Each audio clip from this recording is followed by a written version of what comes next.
কি মনে করে কিছুক্ষণ পরে হঠাৎ করে ওরা আমাদেরকে ছেড়ে দিল। এই গুলিবর্ষণ শুরু করে, রাবার বুলেট যেটা। অনেকেই হতাহত হয়। এর মধ্যে আমার ডান পায়ে একটা বুলেট ঢুকে এবং সরেও কোথাও নিরাপদ ছিলাম না ওই মুহূর্তগুলা। খুব ভয়াবহ একটা অবস্থা ছিল। 2013 সালের 5 মে আমাদের মুরব্বীদের ডাকে আমরা যাত্রাবাড়ি বড় মাদ্রাসা থেকে বৃষ্টি ভেজা সকাল নিয়ে বের হই। তো লম্বা সময় আমাদের রাস্তায় কাটে, বিভিন্ন স্লোগানে, বিভিন্ন আবেদন সরকারের কাছে। এসব স্লোগানে আমাদের একটা সময় কাটে। হঠাৎ করে সকাল 10টা কি 11টার দিকে সাইনবোর্ড থেকে, শনি আখড়া থেকে, ওই অঞ্চল থেকে আমাদের তাওহিদি জনতা এবং কিছু ওলামা ইকরামদের একটা কাফেলা আসে। ওই কাফেলা সহ আমাদের বড় একটা কাফেলা নিয়ে আমরা শাপলার উদ্দেশ্যে রওনা হই। ঠিক যখন আমরা কাপ্তান বাজার বঙ্গভবন মোড়, ওই মোড়ে আমরা পৌঁছি, তো আমাদেরকে টিয়ারশেল নিক্ষেপ করে ছত্রভঙ্গ করে দেওয়া হয়। খুব ভয়াবহভাবে টিয়ারশেল নিক্ষেপ করে। প্রায় লম্বা সময় কাপ্তান বাজারে যে মুরগের আড়তগুলো আছে, ওর একটা গলিতে আমরা ঢুকে যাই। চোখে কিছু দেখছিলাম না লম্বা সময়। প্রায় 20-25 মিনিট, আধা ঘন্টা পরে আমরা বের হই। আবার আস্তে আস্তে জমায়েত হইতে থাকে। একটা পর্যায়ে আমরা এখান থেকে সকলেই শাপলা চত্বর অভিমুখে চলে যাই। শুধু দাবি একটাই, আজকে যারা ইসলামের পক্ষ নিয়ে বিভিন্ন রকম আইন কানুন প্রণয়ন করতেছে, এই দাবিগুলোকে নিয়েই। যাই হোক, শাপলা চত্বরে আমরা দীর্ঘ সময় ছিলাম।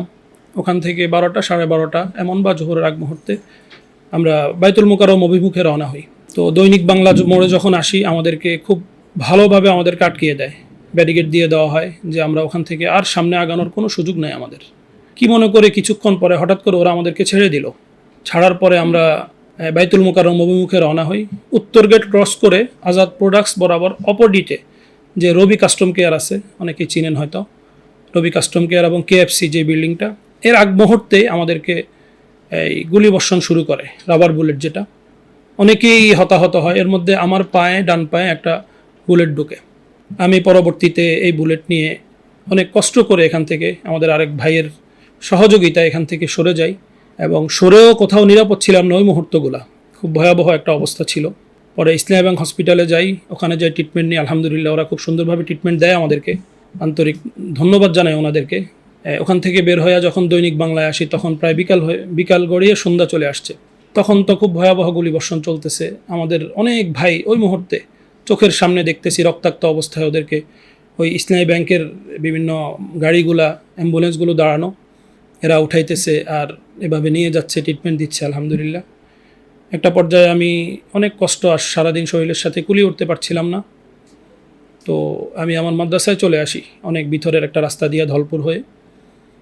মাদ্রাসায় আসার পরেও মাদ্রাসায় কিছু অনাকাঙ্ক্ষিত ঘটনা দেখলাম। সন্ধ্যার পরে একটা পিকআপ ড্রাইভারকে টাকা দেওয়া হয়েছে 2000 টাকা, যে যেন ছাত্র যারা রাস্তায় আছে এদের গায়ের উপর দিয়ে গাড়ি উঠাই দেওয়া হয়। আল্লাহর ফজল ও করম, আলহামদুলিল্লাহ এটা পারে নাই। ছাত্ররা ড্রাইভারকে ধরে ফেলছে। পরবর্তীতে যাত্রাবাড়ি মাদ্রাসার আদিব সাহেব, শফিক সাহেব হুজুর, উনিও ড্রাইভারকে হেফাজত করেছেন এবং ছাত্রদের হামলা থেকে ওই ড্রাইভারকে সর্বোচ্চ উনি হেফাজত করেছেন, করে ওকে বুঝিয়ে ওকে ছেড়ে দিয়েছেন আলহামদুলিল্লাহ। পরে তো রাতে ভাবে গেল, সকালে গুলির আওয়াজেই ঘুমটা ভাঙে। ফজরের আগেই গুলি শুরু হয়। ফজর পড়লাম, ভয়াবহ গোলাগুলি। মাদ্রাসার গেট বন্ধ ছিল, তালা মারা ছিল। গেট থেকে মাদ্রাসার সমস্ত গ্লাস ভেঙে ফেলা হয়।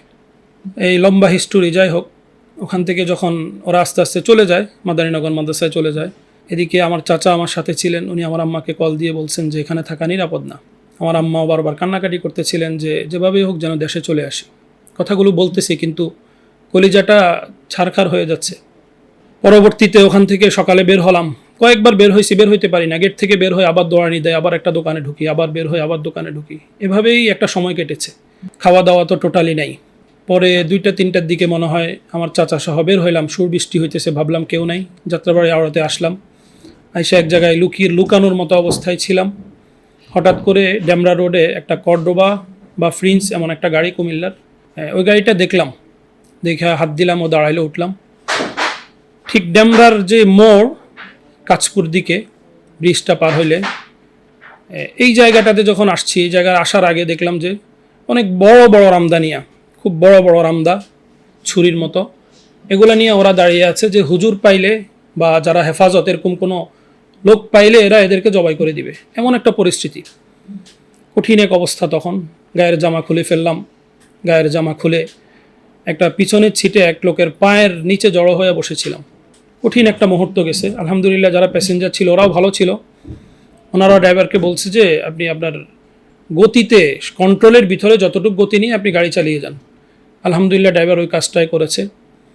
এরপরেই আলহামদুলিল্লাহ সহি সালামতে যেভাবেই হোক কষ্টে লক্ষ্মীপুরে এসে পৌঁছলাম। এবং পরে তো অনেক নিউজ দেখলাম বিভিন্ন হসপিটালগুলোতে আমাদের সাথীদেরকে, আহত সাথীদেরকে এই চিকিৎসা দেওয়া হয়েছে। তো কি বলবো, আমার এই দেশের মাটিতে আমরা চাই নিরপরাধ মানুষের রক্ত যেন আর না ঝরে। অনেক ঝরেছে, আমরা এই দেশে এই ক্ষুদ্র বয়সে অনেক দেখেছি। আমরা চাই নিরপরাধ কোনো মানুষ যাতে এই রক্তে, এই জমিনে নিরপরাধ কোনো মানুষের রক্ত যেন আর না পড়ে, বরং যারা এই নৃশংসতার সাথে জড়িত, শুধু জড়িত সেটা বলবো না, বরং এই নৃশংসতা যারা করেছে এবং এই নৃশংসতার পিছনে যাদের গাদ্দারি আছে, যারা মুনাফিকি করেছে, আমরা চাই তাদেরকেও আইনের আওতায় এনে দৃষ্টান্তমূলক শাস্তি দেওয়া। এটা আমাদের দাবি।